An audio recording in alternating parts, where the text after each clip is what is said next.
সিরাজগঞ্জে বৈষম্য বিরোধী ছাত্র আন্দোলনের সঙ্গে যুক্ত প্রায় শতাধিক শিক্ষার্থী বাংলাদেশ জাতীয়তাবাদী দল বিএনপিতে যোগদান করেছেন। বৃহস্পতিবার বেলা 11:30টায় শহরের একটি বাসভবনে আনুষ্ঠানিকভাবে বিএনপিতে যোগ দেন তারা।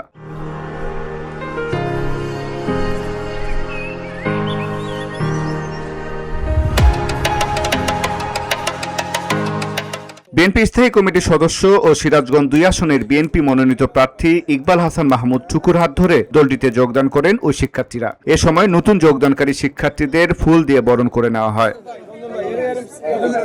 অনুষ্ঠানে উপস্থিত ছিলেন সিরাজগঞ্জ জেলা বিএনপির সাধারণ সম্পাদক সাইদুর রহমান বাচ্চু, জেলা ও উপজেলা পর্যায়ে বিএনপি এবং অঙ্গ সংগঠনের নেতাকর্মীরা। যোগদান অনুষ্ঠানে সংক্ষিপ্ত বক্তব্যে ইকবাল হাসান মাহমুদ টুকু বলেন, দেশের বর্তমান রাজনৈতিক বাস্তবতায় শিক্ষার্থীদের সচেতন ও গণতান্ত্রিক রাজনীতিতে যুক্ত হওয়া অত্যন্ত গুরুত্বপূর্ণ। বৈষম্য বিরোধী আন্দোলনের মাধ্যমে যারা অন্যায়ের বিরুদ্ধে সোচ্চার হয়েছেন তাদের বিএনপিতে যুক্ত হওয়া গণতান্ত্রিক আন্দোলনকে আরো শক্তিশালী করবে। প্রত্যেকটা রেসেই প্রতিযোগী থাকে, প্রতিযোগী হিসেবে আসছে, জনগণ সিদ্ধান্ত নেবে কোন প্রতিযোগী তারা গ্রহণ করবে তাকেই নেবে।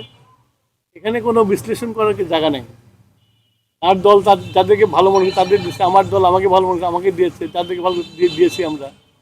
প্রতিযোগিতা হবে, গণতন্ত্রে তাদের ব্যালটের মধ্যে প্রমাণ করবে কাকে তারা চায় কাকে তারা চায় না। তিনি বলেন, বিএনপি সবসময় শিক্ষার্থী ও তরুণ সমাজের ন্যায্য দাবি আদায়ে পাশে ছিল। আগামীতেও একটি বৈষম্যহীন গণতান্ত্রিক ও জনগণের রাষ্ট্র বিনির্মাণে শিক্ষার্থীদের ভূমিকা গুরুত্বপূর্ণ।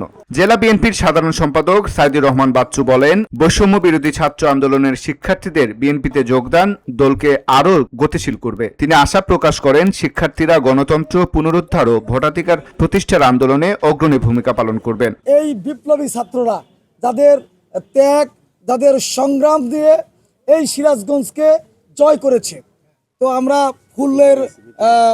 ফুল দিয়েই তাদেরকে বরণ করে নেব এবং আগামী দিনে এই ছাত্রদের নেতৃত্বে এই সিরাজগঞ্জ চলবে ইনশাল্লাহ।